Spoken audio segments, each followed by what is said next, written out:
Hey guys, I'm JanetOnOccasion, and today we are looking at quality of life updates in Total War Warhammer 3's Battles and Beyond. Total War Warhammer 3 by Ben Barrett, Esquire. I don't think he's a lawyer. Anyway, yeah, so this is good stuff. This is important, honestly. This is going to influence thousands of hours of Total War Warhammer 3. A new Lord is flashy and exciting, and I love seeing new Lords, but that's one campaign, right? That's one campaign that's being widely affected by like unique mechanics. But just making sure that the mechanics of the game are better in general makes every single character in the game better, right? It just makes the game better as a whole, and those kind of changes are very hard to get, put in a big flashy trailer. Though they did give it a good go, and it's actually a good trailer, but but it's not really a selling point, usually. But this is the stuff that actually makes a game worth playing, in my opinion. If all this stuff is done badly, then it doesn't matter how many, how many lasers the new character can shoot out of his eyes. It's still going to be crap. So this is really good stuff, and we need to applaud CA for doing this stuff, because this isn't something they can really sell, but to me it is the greatest selling point of all. So let's get into it. So, welcome back to TotalWar.com. Today we'll be detailing a batch of quality of life changes we're making across the game in Warhammer 3. Nothing that will blow the doors off your expectations or experience, but will be noticeable across any number of games, from health bars to formations. The video below has some visual examples of what we're talking about here, and you can read more about some of these changes coming to Warhammer 3 in our Battle Times blog from a few months ago. You can check the Total War Warhammer 3 news playlist, that's the word I'm looking for, in the description, that's the other word I'm looking for, below. Brilliant. Now that I've remembered English, let's watch this video. Battles in Total War Warhammer 3 are evolving. We have added new features. Just want to point out, there's some screamers about to get the jump on them, which I find is really, really funny, because this video doesn't draw attention to that at all. Improvements and quality of life changes that will help you defeat or unleash your demons. Using all of your units to the fullest of their potential will be the key to victory. The sky's no longer the limit for flying units. Now every flying unit can be toggled to grounded or flying, opening a wide range of tactical moves. Soar over your foe with your flying horses, land, and charge their flanks for greater impact and damage. To launch your units back into the air again, they will need to be out of combat for several seconds, so plan your maneuvers carefully. So this is good and bad, because I've seen several bits of footage of all this, but it seems there's actually a cooldown before you can click the button to take off, so it's not actually just toggling the preference of a unit, which is what I thought it would be. It's essentially the same as a unit ability, where you've got to be out of combat before you can click it, which requires way more babysitting, and I think the implementation is kind of awkward like that. I was one of the very, very tiny number of people that thought a flying toggle was just a stupid idea, because I think it means that flying units will have to be debuffed. They'll have to have worse stats because they won't have a weakness on the approach. They won't have to fly over towards an army and be vulnerable to like cannon fire and things like that. They won't have that weakness anymore because they can just duck behind a tree or a rock, right, by landing. So that, I think, is annoying. I'd rather they just have that weakness, but be a more reliable unit if you can get them into a fight. So, there's pros and cons. This gives more flexibility, but it feels like it'll just be an annoying thing to have to babysit to maximize the use of that unit that you otherwise wouldn't need to do. So it's a weird one, but fine. I mean, a lot of people wanted it, so I'm glad they put it in, just because that's something that people wanted. Whether or not it'll actually add much in the way of value to the game or fun, I don't know. But it's in the game, and people wanted it, so yay. Knowing how far you can push your units is important for any general. You can now see if your troops are in a braced stance by this shield icon. If your men are braced, you can be more confident that they can take the brunt of a charge with minimal casualties. Well, this is huge. I mean, I can't express how massive this is, because it's just not expressed by the game in any way that bracing is a thing. I mean, now it is, because, we have this icon. But in Warhammer 2, it's just, you just have to know that that's a thing, or you have to have noticed that units that are sat idle don't get knocked around by cavalry as much. but the game actively communicates that there's a charge bonus, and so it sort of encourages you to use that bonus. And so the only information it gives you is conflicting with mechanics that exist that it keeps secret. So now it actually just tells you that they have that, which is nice, because even if you do know that braced is a thing, sometimes you can't be sure whether or not your units have been idle long enough to be, you know, in position and shrug off a charge from cavalry. So it's tough. It's tough to know. But now it isn't, and that's great. We've also introduced lazy health bars, which highlight any sudden bursts of large damage.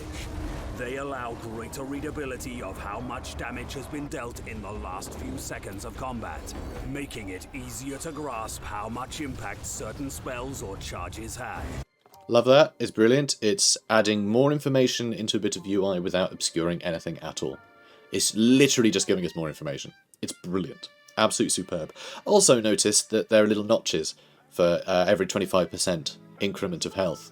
So you can just immediately see how much damage something has taken, which means that any abilities that only trigger at certain health values, you'll know when those are triggered without having to look at the health bar. You'll just be able to tell at a glance. Brilliant. So much more information from a health bar than you'd think possible. I love it. Absolutely fantastic. Healing spells and abilities are now calculated percent per second rather than a flat value. That is instinctive. I thought that was the case when I first started playing the game years and years ago, but I thought that it was a percentage-based thing, because I kind of figured that if you had a very tanky character with a lot of health, they would benefit the most from regenerating. Because, you know, they got more health to regenerate. They're just tankier in general. Health shouldn't just be a value of how much blood is in their body, but their general fortitude. So if their body is regenerating, it's regenerating to their sturdy amount rather than just restocking their blood supply or something. I don't know. It feels more intuitive this way, and it means that like a tanky unit will feel more tanky and be functionally more tanky. This opens counters to healing such as fire, which slows down healing effects for several seconds. Fire makes more sense now, so all the lore and flavour and fluff and story surrounding Warhammer, and basically every other fantasy game, is a real fantasy trope, the idea that flaming attacks will stop regeneration. Not that the enemy that regenerates is weak to fire inherently. So, you know, somehow being less resilient to something else being caught on fire. Everyone is weak to fire. I'm weak to fire. Everybody, it's fire. I mean, it's ridiculous. The idea of someone being more resilient and can heal at the, you know, drop of a hat is somehow weaker to fire than everyone else who is clearly weak to fire already. It's just a silly read. Functionally, it kind of worked the same way, but also not really. So this makes more sense. This is more in keeping with the flavour of the game, that you just stop regeneration, not that you just do more damage to, I guess, overpower said regeneration. A well-placed spell can be the turning point of any battle. We have added a new slow-motion casting option for spells and abilities to ensure better placement for maximum effectiveness. Ticking this box means that as soon as you select a spell or ability to cast, the game will automatically enter half play speed. Once your spell is cast, you'll return to normal speed. This is huge, and I love it, for reasons that you guys might not have even thought of at a glance, but obviously this is great for new players. There are going to be a lot of new players to this game. Certainly, hopefully, I hope the community can continue to grow, and the fact that it's going to be on Game Pass and Epic as well as Steam, it just means way more people are going to, you know, have this land in front of them and they'll give it a go, right? So I think it's great. There are ways to make spells sort of easier to manage, because having a billion abilities in all these different hotbars in a game that you might not have played before is a lot to juggle. Even people who played a lot of Total War games, it was a lot for me when I first started playing Total War to have all these new abilities I had to click and activate on various characters. So just the game slowing down a bit, just to give me time to do that, is nice, you know? I think that's great for new players. But it's also great for YouTubers like me, who often like to have a bit of time to explain why I'm putting a spell where I'm putting it and why I'm using it. So, you know, I can still just click it and immediately click on the enemy, and the amount the game slows down will be completely negligible. It won't make any difference whatsoever, because I'm doing it so quickly. But if I do want a bit more time to explain what I'm doing, then the game has slowed down, so it gives me a little time to explain what it is I'm doing, or talk about something fun about the spell, like Fate of Buna. It makes people laugh themselves to death. Bet you didn't know that. Now I'll have time to tell you that when we actually use the spell in combat. How nice is that?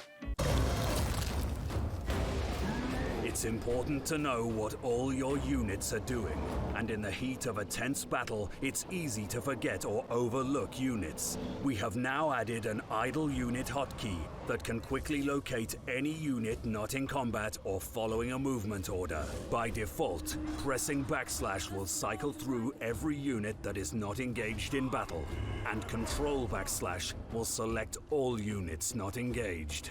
Brilliant. I mean, just brilliant, okay? There'll be people who go, oh, it's just making the game easy for noobs. Actually, it means it's just less punishing on people with bad eyesight.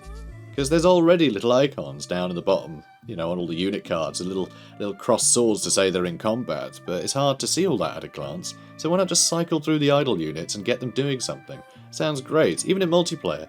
You know, people who are complaining, oh, all these noobs suddenly have a new power and they're not going to leave units behind. Good, good. You can't say that you're good at multiplayer if you can't fight the entirety of the enemy army. If you're only losing because people are able to bring all their units to bear, then you're probably not very good and you should get better at the game. So I think this benefits everybody. It makes more of a challenge for better players who are suddenly fighting players that are better equipped. To bring all their units to bear, and it's just a lot more convenient, so I absolutely adore this change. I think it's really nice. I liken it to reloading in a first-person shooter. You get a second of respite, and you're thinking, okay, what do I do now? What do? You reload your gun, so you're ready for the next fight. Here, you don't reload, you find an idle unit and command that instead, you know? It's really good. I think it's a really nice change. We have added a few features that improve readability on the battlefield. We have now got improved foliage culling distance, which allows better visibility in heavily forested areas and maps. New occlusion outlines highlight units that are behind objects with a colored outline. So this is great. Whenever I have the hide foliage button, it's because I want to hide foliage, not hide a bit of it. I complain all the time in campaigns that I'll hide foliage and I still cannot see what the bloody hell is going on. Like, honestly, some of the battle maps are just all forest, and those are completely unplayable. They are a completely joyless experience, because the strategy in a strategy game shouldn't be how well can you see something. It should be how well you can use the information at hand to overcome your opponent. It should be about information, not obscuring. It's a question of eyesight. Okay, being blind shouldn't be what the difficulty scales with. Although being completely blind, I'm sure everything is a bit more difficult, you know. Respect to visually impaired people playing this game, but seriously, it's not about obscuring information from players. That's not where the difficulty should be. It just isn't. So this is great. This is fantastic. So make it easier to see stuff so people can make decisions. It's good. Making it easier to see units that are partially out of sight, especially in tight streets or dense forests. Using these new mechanics will ensure your dominance on the battlefield. Keep your eyes open for tactical advantages and make sure you learn and make full use of every unit in your army. So, I'm actually going to rewind a bit here. So this here, you can see that flying units are cleverer now. So this isn't mentioned in the video, but you can see they're actually charging the edge of the unit instead of getting trapped in the middle of a unit, because that's something that Pegasus would always do when you gave them the attack order. There'd always be one or two that would get stuck in the like dead center in the middle of an enemy formation, and they would continually drag the rest of the unit back into conflict with them, because units just naturally want to be together. If one thing can't move, everything else will come towards it, and so you'd end up with just basically your units completely written off because they charged with absolutely zero regard for their own self-preservation. Now, though, it seems that they charge a lot more cleverly, which is fantastic. Love to see it. And make full use of every unit in your army. For more changes to battles, check out the Total War blog.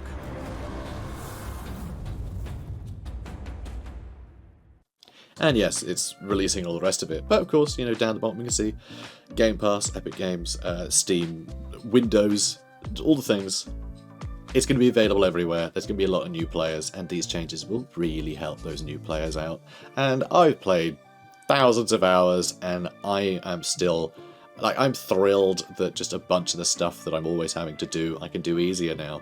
It's just going to be more of a pleasure to play the game. Those little things that can get frustrating after a while, no longer frustrating. The frustration has been taken away. And that's amazing. That's absolutely amazing. I'm thrilled. So, let's have a look at the rest of the blog to see what this video missed. And so, what do we have left? Battle, flying toggle, certain units can't land, of course. Hotkeys. This is interesting. So new hotkeys have been added, not just for idle units to find them, but special abilities have hotkeys now. Spells always have, but now abilities do too. Guard mode, skirmish mode, and fire at will now will have hotkeys. The latter two use the new other unit behavior slot hotkey, which I presume is stuff like artillery dropping their siege equipment to run away, things like that. So good, just that there's, you know, those things on a shortcut. Because guard mode, it would actually be good just at the start of a battle if you are playing defensively, just to go like Control A and then guard mode hotkey. It doesn't say what it is, but whatever that is, just so you can make sure everyone's in guard mode. You know, it's just quicker just to set these things up. It doesn't make the game more difficult. It's just removing tedium. So, formations, Three Kingdoms formation support allows you to drag a selection of units into a simple formation. This is, we actually see this in the Kislev Khorne demo of the survival battle from months and months ago. That was evident there, which I did mention in my coverage, which is in the Total War Warhammer 3 news playlist in the description. Go check it out. When setting a formation, when using the set formation feature, it now generates much more usable formations. Brilliant. In standard campaign field battles, an army's formation at the end of deployment phase will be snapshotted and used as the default in the army's next battle. That is gigantic. I get so bored of having to just put out a certain formation time and time again for the same armies. You know, it's like every turn I have to do it again. This just takes that hassle out. It's great. There's no disadvantage to that.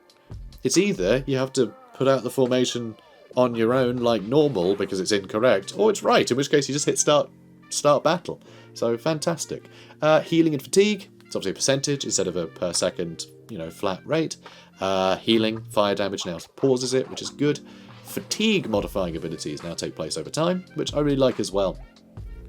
So if you're using Foe Seeker in combat, it'll probably just stop you getting any more tired or slow down the rate at which you're getting tired rather than just immediately putting you from like tired to fresh, which I think is really good. You won't immediately get a bonus, but you know, it might just keep you in the fight a little longer, which I think is good. I think it's a nice way to do it. Bracing, you can actually now see if there is a unit braced, but also there's charge reflection on long weapon units like halberds and spearmen, so if cavalry charge into pointy things, they'll get hurt, which is great. It's very intuitive, it makes a lot of sense, and it sort of punishes the cavalry for stupid behaviour rather than all of the responsibility sort of being on the people using the defensive units. Because now it's if you're braced, there's an added bonus to being, you know, pointing in the right direction. So I think that's a good thing. It punishes the cavalry a lot more. So rather than just negating damage by being braced, the cavalry get disadvantaged by daring to charge, rather than just charging in and then wandering off and it being like they're attacking any other normal unit that's got high mass, you know? Now that's actually punishment for it, which I think is good. And it's a good thing. Units that are braced now show a status icon. Yeah, we saw that. Brilliant. Spells, add an option to automatically take the game to slow motion. Again, we saw that. Magical resistance has been reworked into spell resistance. So this is probably the most concise description I've seen of this. There has been some conflicting stuff. Just the wording of certain things surrounding this have been a bit wrong from place to place. But this feels definitive to me. Magic resistance gone. Okay, it's spell resistance now, which only applies against actual spells. So any spell that damages will do less damage if it's on something with spell resistance. Seems obvious, right? But it means that magic attacks are no longer often a hindrance. Because before, Tyrion would wield Sunfang, should be a huge upgrade, and he's bestowed with magic damage. And then he fights something with huge magic resistance, and it would be better if he'd left the sword at home, which is stupid. That's a stupid thing to do. You know, big upgrade, you're worse at fighting now. What? So now that's great. So magic attacks, which is the entire, like every demon army has magic damage. So now they won't all be completely nerfed by, you know, an enemy that has magic resist. So it makes a lot of sense. It makes a lot of sense indeed. It'll only ever benefit them. There's no instances where it'll be a bad thing to have magic damage. So that's really good. New Thorn spell effect, including a rework of the Law of Life. Spell, Shield of Thorns. This, I think, means... Now, I'm just taking a punt on this. I think Shield of Thorns probably has charge reflection. Now, I think it'll imbue charge reflection. I'm just guessing, but it feels right, you know? Covered in thorns, you attack it. Ow! My sword got pricked by that thorn. Okay, it doesn't make entirely sense, but in the sort of RPG context, in sort of fantasy shorthand, if something is covered in thorns, it hurts people that attack it. Which, yeah, stupid, but I know, but like, it's magic, so whatever. I think that might be the case. We'll see. UI. So UI much better for campaign selection because you just pick the faction and then you pick the guy. It's so much easier than having thousands of guys lined up across the top to pick from. So I like they've split that up. Health bars, lazy health bars, we've seen those. Really good, I love that. Unit health bars, and yeah, they have the ticks denoting 75, 50% and 25% health increments, which, yeah, better at a glance, easy to eyeball things, just really good. I love what they've done to health bars. So simple, really effective. Stats and unit panels. You can now see entity mass in the entity size tooltip. It's good to have that information finally, that's always been obscured. And it's made patch notes really strange, because they'll go, Gorbals now have plus 400 mass. I have no frame of reference for that, because you don't tell us what mass is on anything. So what does that mean? So, you know, that'll be gone. We'll have a better idea of what all that means. Abilities, attributes, and resistances can now be expanded into a more readable list. Brilliant. Having 50 different abilities all overlapping each other, so you have to just hover over them with like a pixel's margin to go from one to the next to see what they are. It was stupid. It was obviously stupid. So this is good. This is good. It means they can pile in more abilities and more unique stuff in each, you know, on different characters, and more different overlapping effects from other characters taking effect, and you can see what they are. It's just good. A 3-tier unit system is now visible on the unit info panel. Brilliant. Just at a glance, I mean, I've played thousands of hours of Total War Warhammer. At a glance, I can tell what tier a unit is looking at its stats. Most people don't have that luxury, you know, so just a little number, just say, oh, this is like a mid-tier unit. People go, oh, okay, good, so I'll take that moderately seriously then, you know? I think that's great, because you don't want to be in a position where, well, those I don't know, those war dancers aren't even wearing any armour, they're all naked, they're probably really easy, and then they just butcher thousands of your clan rats. It's just nice to tell at a glance if something's mid-tier. So, custom battles. This is some really cool stuff, actually, the custom battle stuff. This is making me more excited to get back into multiplayer again. So, sub-factions have been removed from custom battles, and quick battles replaced by having you pick your race and selecting your colour profile. This opens up a lot of additional opportunities, rather than just making it simpler, rather than picking from like 30 names to pick, you know, your faction. Even if you just want to go with a basic faction, you still have to find it, you know? So that's great, makes it a lot simpler, but also, they can actually add colour profiles that don't have legendary lords and sub-factions that represent them in-game. So for instance, Stirland isn't a playable faction in campaign, but what if, say, you confederated Stirland in an Empire campaign and it unlocked their colours for use in custom battle and multiplayer? Wouldn't that be really cool? I think it'd be amazing. So I'm just spitballing, of course. That might not be the case. It might simply be that you pick from a drop-down of the stuff that is already available, right? But why not allow more colour schemes to be, you know, dragged up, from the other stuff? There's no reason why they couldn't implement that. It's just picking a colour scheme from a list of colours, right? So it's not like they couldn't do that. So who knows? Who knows, right? So we'll see. I think that'd be a really nice touch, anyway. Because, yeah, who doesn't want to play Stirland, right? Be great. So, custom battle maps can now be searched and filtered. Just makes things a lot easier to find a map, especially when people are playing tournaments and things. People are on a deadline, and, you know, you're hosting, you have to find the bloody map that you're supposed to be playing on. You can find it now, easily. And there was also a problem with, for a while, I think they did change it, but all of the something or other maps were listed under T, and so if you didn't know whether the map name started with the or not, then you wouldn't be able to find it. It was really annoying. I think they did change that though, so the was no longer, counted. Like same as in a library, right? T in it's not under T, it's the next word that is the thing that they use, because that's how the language works. So anyway, you can now change your unit size setting in custom battle lobby. You don't have to back out and go back to the graphics and then get back into the lobby with your friends if you're on the wrong size, so that's great. I think that's fantastic. Great quality of life thing that really just saves time. It's one of those things that only saves time if it happens to be a problem, but if it's a problem, it's just such an annoying thing to end up like in a battle and go, oh, we're on the wrong bloody sizes. you know. So I love it. I think that's a good change. Improved army preset saving with filtering, searching, being able to view only specific races and battle types. Yeah, so if you play a lot of siege battles with your friends and you have set armies for that, then it's not going to get in the way of playing custom battles. If you're in a tournament and you want to use an army that you've spent ages tinkering, and the fact you do it by races, you don't have a thing where you're going, oh, I want to play as Beastman, but all my, like, literally every other faction's presets that I've made over the years are stuck in here too. Like, it's real ease of use stuff there. Seems so obvious, but someone's got to take the time to put that in, and I'm glad they have. So we've added a new unit browser as a sister page to the spell browser, allowing you to peruse the full rosters at any point. Again, that's lovely, just to get some information, just to check a unit out, at the drop of a hat. I think that's really good. Just more ease of use and being able to get information on a whim is really good in a strategy game. So love that.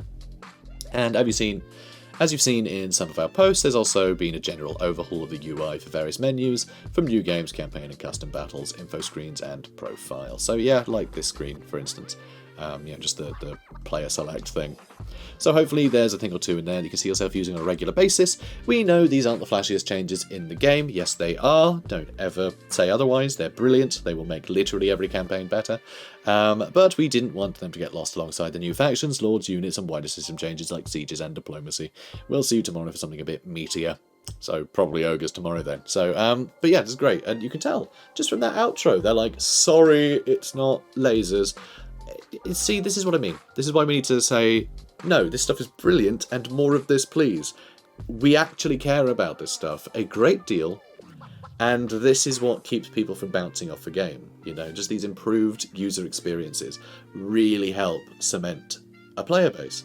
Because the more stuff that's just omitted and obscured, the more frustrating it is, There are so many systems in Warhammer that are weirdly opaque, like ambushing, for instance. Ambushing, your chance to ambush and your chance to be spotted are different numbers, but it only shows you one number. So why would you think there was another number? So, there's a bunch of stuff like that it's very easy just to think, hang on, the game is cheating. The game is screwing me. It told me a thing and it was lying. Just tell us all the things. And it looks like they're doing that. So I'm happy. This is great. More of this, please. Thank you. Round of applause. Bring out the Oscar. This is great. More of this. Wonderful. So, guys, I hope you enjoyed this as much as I did. And comment, like, subscribe. See you in the next one. Bye. Yeah.